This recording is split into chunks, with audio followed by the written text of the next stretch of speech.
শুক্রবারের দিন নাকি সবাই ভালো রান্না বান্না করে, মানে ভালো মন্দ খায় আর কি।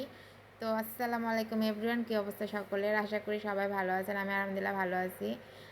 আমি একটা ভিডিওতে হয়তো বলছিলাম যে আমার আব্বু আজকে মানে বিরিয়ানি খেতে চাইছে আর কি। তো সব কিছু বিরিয়ানির আয়োজন আনছিল, তো আমি বলছিলাম বিরিয়ানির রেসিপিটা আমি আপনাদেরকে দেখাবো বা আপনার সাথে শেয়ার করব। তো এই যে আমি বিরিয়ানি রান্নার মধ্যে চলে আসলাম। পোলাওয়ের চাল অলরেডি ধোয়া শেষ হয়ে গেছে, আমার বোন ধুয়ে দিছে। তো এখানে আমি আলুগুলা সিদ্ধ করে নিয়েছিলাম আগে, এখন আলুগুলা বিরান করতেছি। আলুগুলা ভালোভাবে বিরান করতে হবে, একদম মানে মোচমোচা করে বিরান করতে হবে, যেহেতু আমি এগুলো বিরিয়ানির সাথে খাবো, এগুলাকে আমি ডেকোরেশন করব। তো আলুগুলাকে সুন্দরভাবে বিরান করতে হবে যেন মানে কাঁচা কাঁচা না থাকে।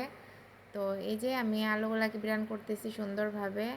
তো আলুগুলো অলরেডি বিরান হওয়ার পথে, মানে অর্ধেক হয়ে গেছে। আর আর অর্ধেক হলেই একুরেট হয়ে যাবে। তো সুন্দরভাবে আলুগুলাকে বিরান করতে হবে লাল লাল করে, কারণ এগুলো যেহেতু আমি তরকারি রান্না করব না, এগুলো আমি বিরিয়ানির সাথে খাবো ভেজে। তো এই যে আমার বিরিয়ানির আলু হয়ে গেল, ডিমটা আমি ভাজা করে নিছি। তো আমার ছোটো বোন একটা পেঁয়াজ বলতেছে, আপু আমি তোমাকে সাহায্য করব। তো আমি বললাম ঠিক আছে, সাহায্য কর, সমস্যা নেই। তো ও পেঁয়াজ কাটতেছে, পেঁয়াজ কেটে পেঁয়াজ আমি অর্ধেক কেটে নিয়েছিলাম আগে, এখন আরও কাটতে হবে। তো সে কাটতেছে পেঁয়াজ। তো পেঁয়াজ কাটা শেষ হলে আমি পেঁয়াজটা ভাজার মধ্যে বসিয়ে দিব। তো এই যে পেঁয়াজ ভাজতেছি, পেঁয়াজ ভাজাটা ভালো করে বাদামি কালার হয়ে আসলে তখন আমি এটার মধ্যে মাংসটা দিব, সব মশলা দিয়ে একসাথে। তো এই যে আমি পেঁয়াজটা ভাজতেছি, পেঁয়াজটা যেন সুন্দরভাবে ভাজা হয় সেদিকে লক্ষ্য রাখতে হবে। বিরিয়ানিটা আসলে সাবধানতার সাথে করতে হয়। তো এই যে আমি সব মশলা দিতেছি অলরেডি, মানে এটা হচ্ছে মরিচের গুঁড়া, তারপরে দিয়ে দিব হলুদের গুঁড়া, তারপরে দিয়ে দিব ধনিয়ার গুঁড়া। এভাবে আস্তে আস্তে করে সব কিছু বাটা মশলা সব কিছু একসাথে মিক্সড করতে হবে। মিক্সিং হলে আসলে এগুলাকে আমি একটু কষিয়ে নিব। তো এগুলা সব কিছু একসাথে দেওয়া হলে আমি এগুলাকে মিক্সিং করব। আমি আসলে বিরিয়ানির মধ্যে মানে কষানোর মধ্যে আমি গোটাটা দিই না, মানে এলাচ দারুচিনিটা দিই না, ওইটাকে আমি ব্লেন্ড করে রাখছি, ওইটা ব্লেন্ড করাটাই দিব। তো যাই হোক, আমি এখন সব কিছু অ্যাকুরেটভাবে দিয়ে দিচ্ছি।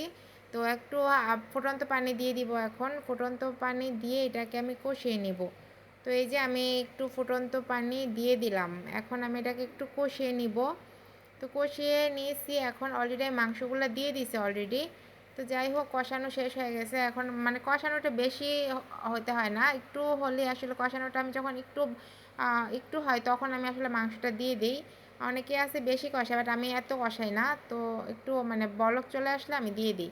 তো যাই হোক, আমি মাংসটা দিয়ে দিচ্ছি। এখন মাংসটাকে আমি সুন্দরভাবে এপিট উপুট করে মশলার সাথে আমি মিক্স করব, ওইটাকে মানে একসাথে আমি মিশাবো মশলার সাথে।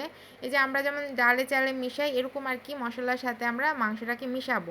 তো এই যে মাংস আমার মানে 50% আমার ডান, ঠিক আছে, মাংস 50% ডান, আর 50% হলেই আমি পোলাওটা বসিয়ে দিব। তো এই যে পোলাওয়ের চালগুলো আমি ধুয়ে সুন্দরভাবে রেখে দিচ্ছি, ওইটা ঝরঝরা হয়ে গেছে অলরেডি, পানি ছাড়িয়ে নিছি।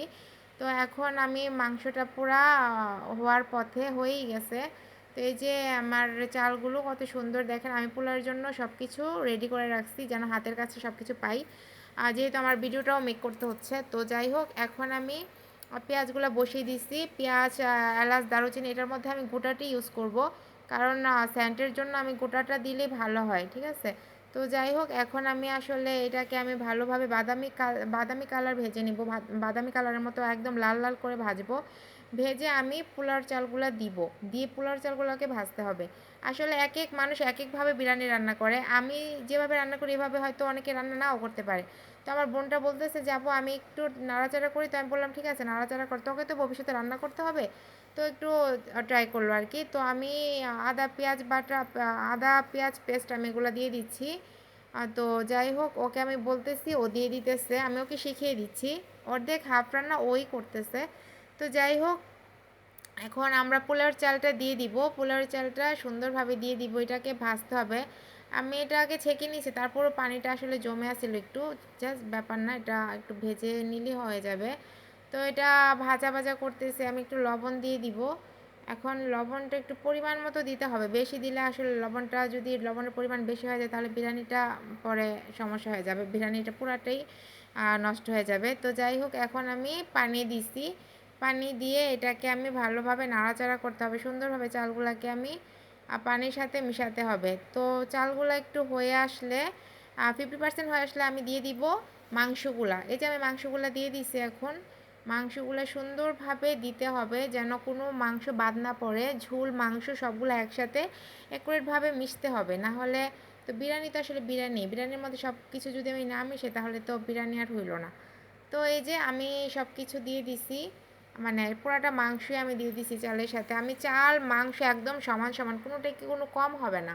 চাল যতটুকু মাংস এরকম পরিমাণ মতোই দিছি। তো আলহামদুলিল্লাহ আমি চালের সাথে মাংসটা আমি একুরেটভাবে মিশাতে পারছি।